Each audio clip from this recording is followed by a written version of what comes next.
Salmo 5. Escucha, oh Jehová, mis palabras, considera mi gemir. Está atento a la voz de mi clamor, Rey mío y Dios mío. Porque a ti oraré. Oh Jehová, de mañana oirás mi voz, de mañana me presentaré delante de ti y esperaré. Porque tú no eres un Dios que se complace en la maldad. El malo no habitará junto a ti. Los insensatos no estarán delante de tus ojos. Aborreces a todos los que hacen iniquidad. Destruirás a los que hablan mentira. Al hombre sanguinario y engañador abominará Jehová. Mas yo por la abundancia de tu misericordia entraré en tu casa. Adoraré hacia tu santo templo en tu temor. Guíame, Jehová, en tu justicia a causa de mis enemigos. Endereza delante de mí tu camino.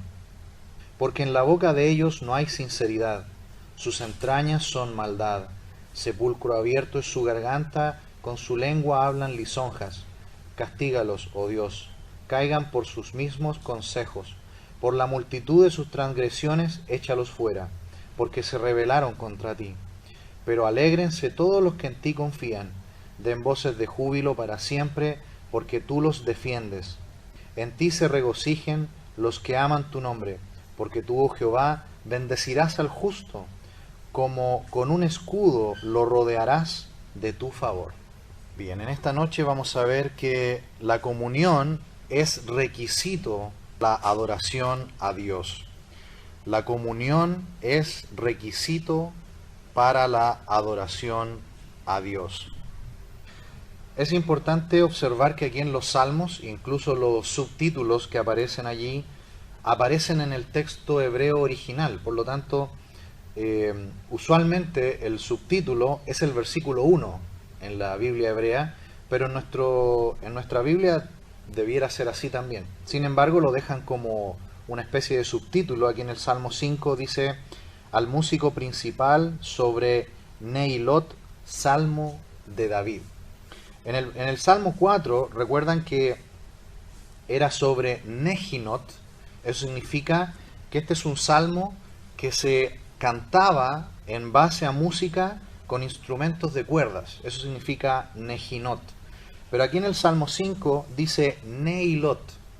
La diferencia es que este es un salmo que se acompañaba con instrumentos de vientos, como flautas, por ejemplo. Y así lo cantaba el pueblo de Israel al Señor. Es un salmo que habla de que para adorar a Dios en espíritu y verdad debemos estar en comunión con Él. Mire conmigo, por favor, Primera de Juan capítulo 1, antes de ir al Salmo. Primera de Juan capítulo 1. En Primera de Juan capítulo 1, luego de explicar la obra que hace las tres personas de la Trinidad en la vida del creyente, Juan le dice a los hermanos en el versículo 4 que él escribe estas cosas también a nombre de los demás apóstoles para que el gozo de ellos sea cumplido. ¿Cuál es el propósito de la comunión? Tener una vida de completo gozo delante de Dios. El versículo 5 dice: este es el mensaje que hemos oído de Él y os anunciamos. Dios es luz y no hay ningunas tinieblas en Él. Si decimos que tenemos comunión con Él y andamos en tinieblas, mentimos y no practicamos la verdad. Pero si andamos en luz como Él está en luz, tenemos comunión unos con otros, y la sangre de Jesucristo su Hijo nos limpia de todo pecado. Si decimos que no tenemos pecado, nos engañamos a nosotros mismos y la verdad no está en nosotros. Si confesamos nuestros pecados, Él es fiel y justo para perdonar nuestros pecados y limpiarnos de toda maldad. Si decimos que no hemos pecado, le hacemos a Él mentiroso y su palabra no está en nosotros. Volviendo entonces al Salmo 5, notamos aquí que la comunión verdadera con Dios es una relación de santidad. Es una relación donde está la palabra de Dios por sobre todo, donde hay confesión de pecado. Hemos explicado que esta vida de confesión es algo continuo. Siempre debemos estar confesando al Señor nuestros pecados. La palabra allí, homologueo, significa decir lo mismo. Es decir, si Dios dice que algo es pecado, nosotros no decimos, no es tan pecado, o es, todos lo hacen. Si Dios dice que algo es pecado, ¿qué hacemos nosotros? Decimos, es pecado. Eso es confesar. decir lo mismo que Dios dice, no maquillar el pecado, sino decir, Señor, tú dices en tu palabra que esto es pecado, entonces yo lo confieso como pecado.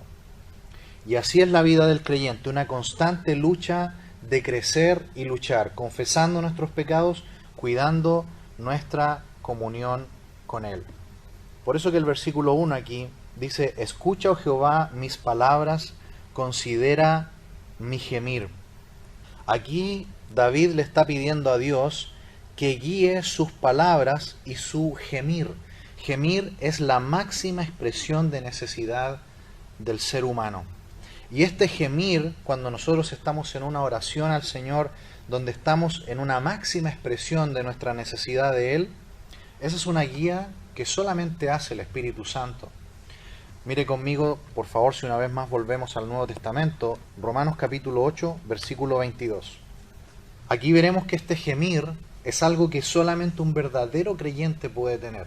Muchos religiosos simplemente repiten oraciones, palabras vanas como el Señor dice, pero los únicos que gimen muchas veces delante de Dios en una búsqueda profunda de Él son solamente los hijos de Dios, porque estamos siendo guiados por el Espíritu Santo en esas oraciones.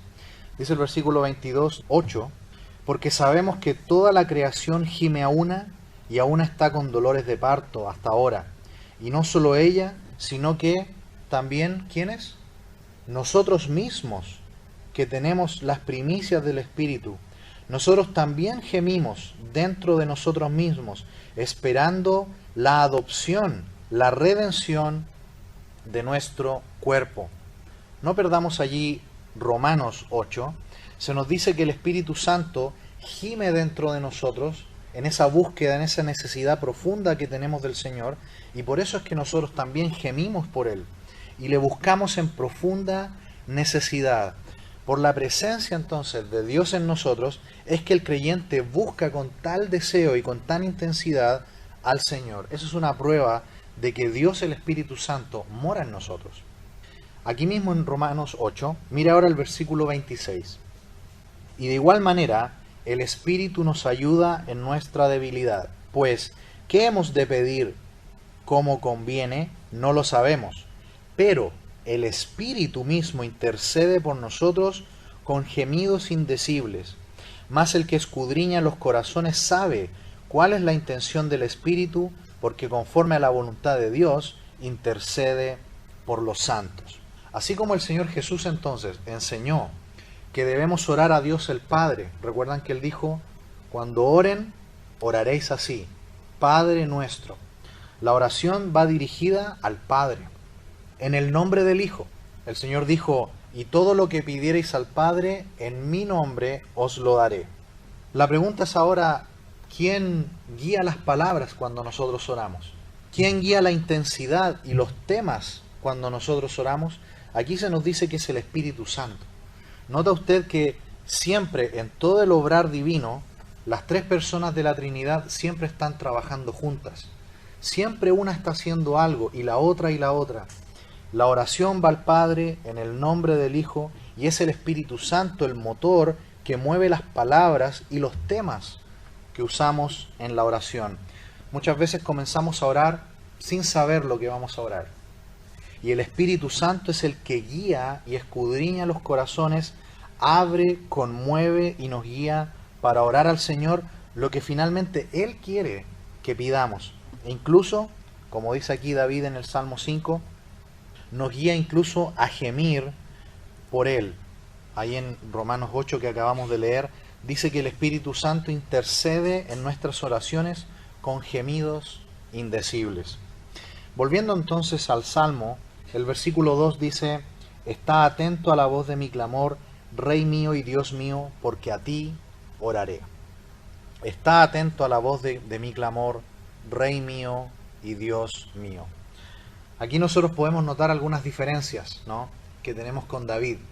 David, que vivió hace mucho antes que la era de la iglesia, él vivió en la dispensación de la ley, él se refiere a Dios como su rey. Pero cuando nosotros vamos al Nuevo Testamento, la iglesia nunca se refiere a Dios ni a Cristo como su rey. Cristo es la esposa de la iglesia. Ahí tenemos una diferencia.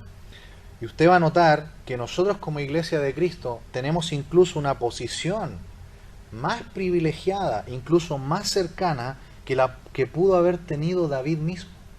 Porque el pueblo de Israel es súbdito de Dios. Dios es su rey.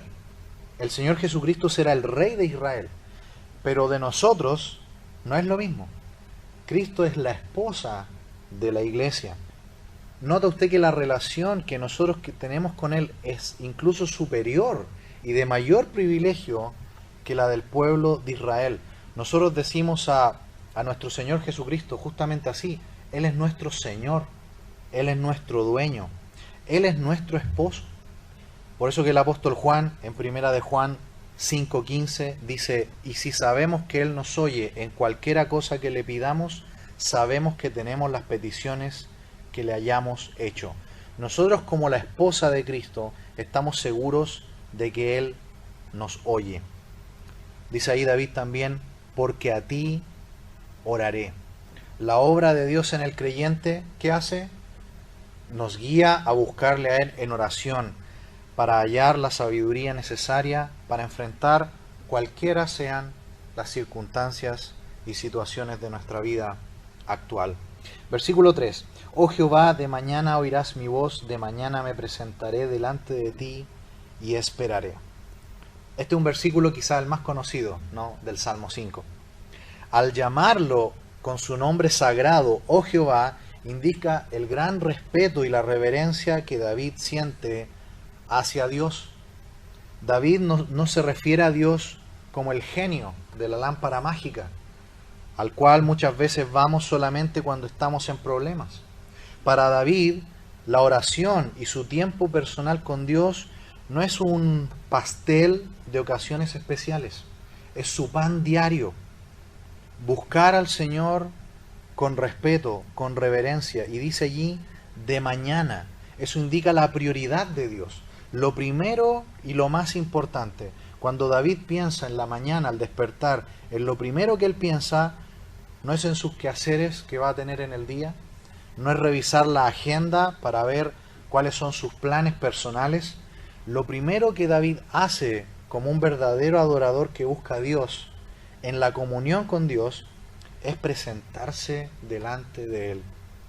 Se presenta delante de Dios y espera, como un hombre que no puede hacer nada en sus propias fuerzas y habilidades, sino que lo deja todo en manos de Dios. Así se presenta un verdadero hijo, una verdadera hija de Dios. Lo primero en la mañana, al abrir los ojos, es buscar su presencia. Versículo 4.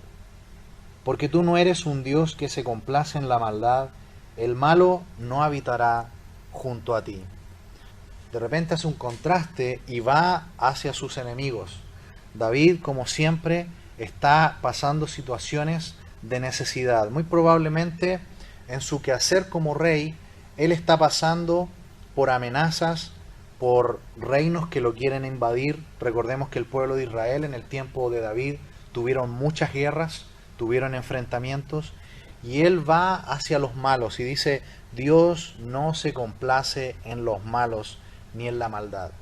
Porque él viene hablando de que la relación con Dios es en base a la santidad, a una confesión de pecado, a un arrepentimiento continuo de aquellos que se acercan a Él. El malo, dice allí, no habitará junto a ti.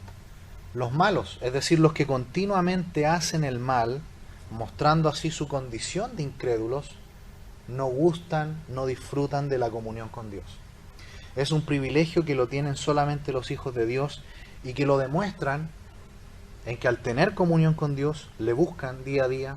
Lo primero que hacen en la mañana es buscarle, confiesan sus pecados y se deleitan únicamente en Él y en su palabra. Dice el versículo 5: los insensatos no estarán delante de tus ojos, aborreces a todos los que hacen iniquidad. ¿Recuerdan lo que decía Proverbios capítulo 1? Los insensatos desprecian la sabiduría y la enseñanza. Aquí dice que los insensatos no estarán delante de los ojos de Dios. Los insensatos son los desobedientes, los que menosprecian el consejo de Dios, y que luego de tantas y tantas advertencias, luego finalmente caen en su propia red. Dice aquí, aborreces a los que hacen iniquidad. Tal como dice Habacuc 1:13, tan limpio eres de ojos, Señor, para tan siquiera ver el mal, ni puedes ver el agravio. Versículo 6, destruirás a los que hablan mentira, al hombre sanguinario y engañador abominará Jehová. David dice aquí que en contraste con los verdaderos hijos de Dios que le buscan, y como él lo va a decir más adelante en el Salmo 23, que estarán para siempre en las moradas eternas, los malvados tarde o temprano serán juzgados y castigados si no se arrepienten de hacer el mal. Dios en algún momento va a actuar sobre ellos, no nosotros. Y aquí notamos otra diferencia de lo que es la época de David y lo que es la época de hoy en la iglesia. En los tiempos de David, él podía orar así, salmos de guerra, salmos imprecatorios. Nosotros hoy en el tiempo de la iglesia, nuestra enseñanza es un poco diferente. El Señor dice, orad por vuestros enemigos, amad a vuestros enemigos, bendecid a los que os persiguen. Incluso el Señor oró por sus verdugos, Padre, perdónalos porque no saben lo que hacen. Esteban también dijo cuando estaba siendo apedreado, Señor, no les tomes en cuenta este pecado. Ahí sí tenemos una diferencia. Pero esto lo que no quita, y en lo que sí armonizamos aquí con David, es que esto no quita que el Señor tarde o temprano va a juzgar y va a castigar a los pecadores. Versículo 7. Mas yo por la abundancia de tu misericordia entraré en tu casa, adoraré en tu santo templo en tu temor. ¿Cómo es que nosotros podemos entrar en la comunión con Dios y adorarlo, a diferencia de los malos que están lejos de Dios y de su santo templo? Dice aquí, por tu misericordia. Por la misericordia de Dios es que fuimos acercados a la conversión a Dios y a la comunión con Dios. Y por eso es que ahora podemos adorarle. ¿Cuál es la única forma entonces en que pudimos acercarnos a Él? Por su gracia y por su misericordia. Y en esta nueva conversión, en esta nueva relación que ahora tenemos con Dios por medio de Cristo, es que vivimos una vida de comunión en santidad y de confesión de nuestros pecados. Esta comunión es únicamente posible por Cristo. Él es nuestro Señor, es el único mediador entre Dios y los hombres. También ahí en Juan 14 Él dijo, yo soy el único camino al Padre. Jesús dijo también a Nicodemo, debes nacer de nuevo. Pablo también escribió, nuevas criaturas. ¿Por qué es que podemos tener esta comunión nueva con Dios? Porque tenemos a Cristo en nuestras vidas. Por eso es que podemos tener comunión y estar en su santo templo y estar en relación con Él. Por eso que aquí viene lo más hermoso del versículo 7 al final. Dice, adoraré. Se fijaron que antes de que David dijera adorar, ha estado hablando de comunión. Porque la comunión es el requisito para entrar en la adoración. Y los incrédulos y los paganos, que muchas veces de vez en cuando tratan de tener una experiencia de adoración o buscan lo religioso para aquietar quizás sus conciencias, pero no hay una conversión, no hay una transformación interior de sus almas, no hay una completa entrega a Dios. Prefieren seguir viviendo en el mundo y en su pecado y no desean cambiar. No así el creyente. Por eso que el creyente dice, estoy en comunión contigo, Padre, y en esa comunión vengo a ti y te adoro. Versículo 8, guíame, Jehová, en tu justicia, a causa de mis enemigos, endereza delante de mí tu camino. ¿Notan cómo va aumentando esto? Estoy en comunión contigo, Padre, y por eso te adoro. Y ahora que estoy en esta comunión de adoración, te pido que me guíes en tu justicia. Notan que una vez que esta relación con Dios hay una comunión intensa y continua con Él, del Padre por medio del Hijo, David le pide a Dios, guíame en tu justicia, no en nuestra justicia. Antes, cuando estábamos sin Dios, andábamos en nuestra justicia, en nuestro esfuerzo humano, en salvarnos por obras o por una religión bien practicada. Pero ahora es la justicia de Cristo que nos lavó y nos transformó. Hoy deseamos solamente la justicia que Cristo logró en la cruz, no la nuestra. Por eso que siempre cuando oramos decimos: Señor, venimos a ti en los méritos de Cristo. Venimos a ti en el nombre de Cristo y en la obra consumada de Cristo. A continuación David le dice, mire qué hermoso al final del verso 8, endereza delante de mí mi camino, no, tu camino. ¿Se da cuenta que no es nuestro camino? Es el camino que Dios quiere para nosotros. Antes, cuando nosotros no teníamos a Cristo, eran nuestros planes, eran nuestros deseos. Por eso, por ejemplo, le digo a los jóvenes en esta noche, yo sé que muchos de ustedes tienen grandes planes, sienten que tienen muchos años por delante, y quizás es cierto, quizás el Señor no viene pronto, y quizás el Señor nos da muchos años de vida. Pero ¿sabes qué? Nunca te olvides que tu vida le pertenece a Dios. Y quizás el Señor puede pedir tu vida para que le sirvas a Él, para que le sirvas en su obra, para que le entregues todo tu tiempo y vivas totalmente para Dios. Y también para nosotros, los que a lo mejor ya no somos tan jóvenes, el Señor quiere pedir más de nosotros. La pregunta es, ¿son nuestros planes o son los planes de Dios? ¿Estamos viviendo nuestra vida o estamos viviendo la vida de Dios? Porque aquí dice, no es mi camino, es tu camino. Y lo que David le pide después de entrar en una comunión con Él, de entrar en adoración con Él y pedirle, Señor, guíame, Señor, quiero que ahora sea tu camino. Así que, hermanos amados, nunca pensemos que nuestros planes son mejores que los planes de Dios. Versículo 9, porque en la boca de ellos no hay sinceridad, sus entrañas son maldad, sepulcro abierto es su garganta, con su lengua hablan lisonjas. Retoma el tema de los malos.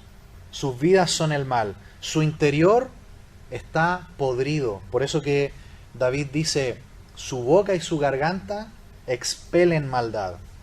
Por eso que Pablo, lo recuerdan en el capítulo 3 de Romanos, cita este salmo y dice lo mismo. Sepulcro abierto es su garganta, porque el interior del ser humano sin Dios está podrido, está muerto. El corazón internamente refleja lo que sale hacia afuera por la boca, porque de la abundancia del corazón habla la boca. Están perdidos, no tienen a Dios. ¿Notan el gran contraste con el creyente? El creyente tiene una vida totalmente diferente, una conversión a Dios, una transformación interior que le hace ser hacia afuera diferente. El incrédulo no puede, por más que se esfuerza. Está muerto por dentro, tarde o temprano por su boca sale lo que hay realmente adentro, porque no hay una transformación interior. Versículo 10, castígalos, oh Dios, caigan por sus mismos consejos, por la multitud de sus transgresiones, échalos fuera, porque se rebelaron contra ti. Nuevamente David le pide algo que encaja con su tiempo, con su dispensación, no con el tiempo de la iglesia. Hoy, como ya dijimos, el Señor nos pide, ama a tus enemigos, ruega por ellos, deja la venganza a Dios, nunca la tomes por tu propia mano. Pero David está pidiendo correctamente, en su tiempo, lo correcto. Le pide al Señor que actúe sobre sus enemigos. Hoy nosotros no pedimos eso. Nosotros pedimos por nuestros enemigos, Señor, no los destruyas, ten misericordia de ellos, sálvalos. Pero no significa que de todos modos Dios los va a juzgar si mueren y pasan de este mundo sin haberse arrepentido. Nuestra labor es predicar el Evangelio y hablarles. Aunque sean muy malvados, Señor, ten misericordia de ellos y sálvalos. Versículo 11. Pero alégrense todos los que en ti confían, den voces de júbilo para siempre, porque tú los defiendes. En ti se regocijen los que aman tu nombre. ¿Cómo vivimos los hijos de Dios a pesar de las circunstancias? Dice ahí, alegres, alegres.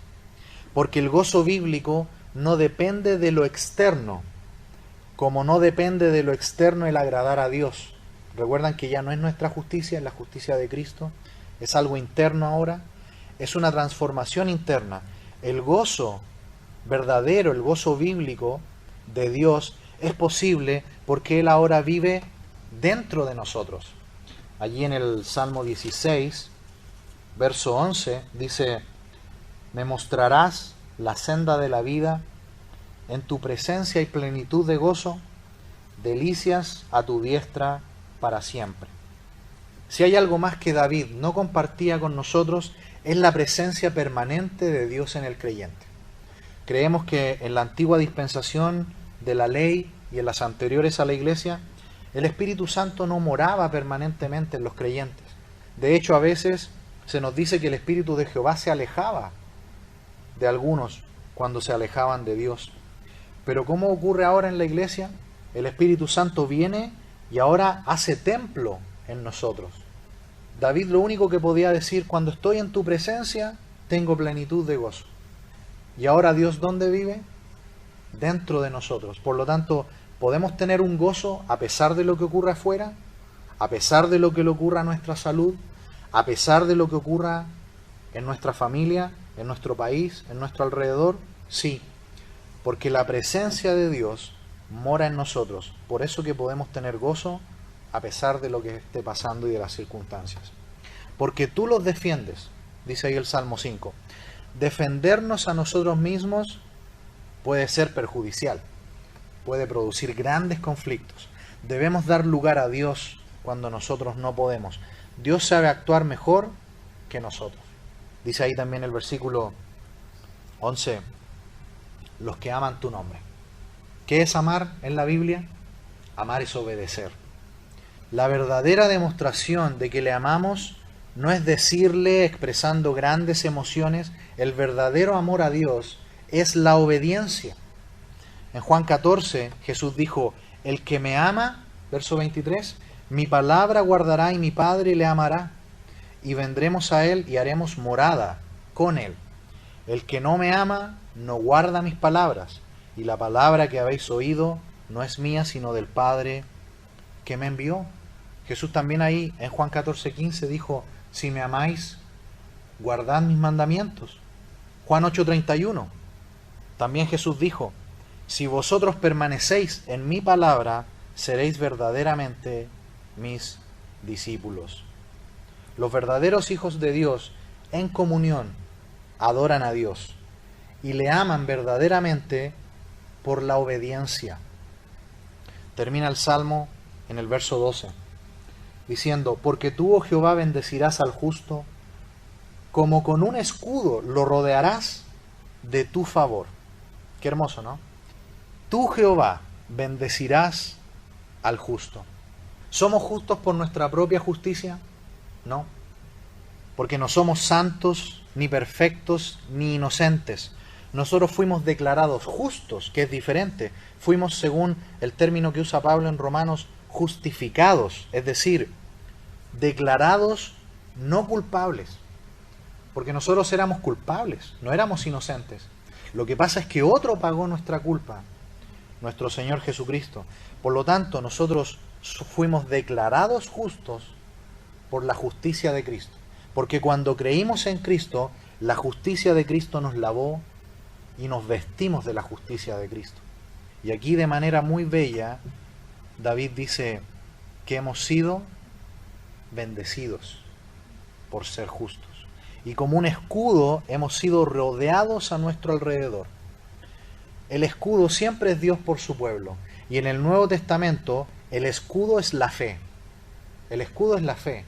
Allí en Efesios 6, cuando Pablo está explicando la armadura de Dios, él dice: tomad el escudo de la fe, con que podáis apagar los dardos del maligno. Tomad el yelmo de la salvación, es decir, el casco, y la espada del Espíritu, que es la palabra de Dios, orando en todo tiempo, en toda oración y súplica, en el Espíritu, porque Él es el que intercede, y velando en ello en toda perseverancia por todos los santos. Nuestra fe, hermanos, nuestra fe es el escudo con que Él nos ha rodeado para protegernos. Por eso que el apóstol Juan también en primera de Juan 5:4 dice: porque todo lo que es nacido de Dios vence al mundo, y esta es la victoria que ha vencido al mundo, nuestra fe. Hemos visto en esta noche, hermanos, que la comunión es requisito para la adoración a Dios.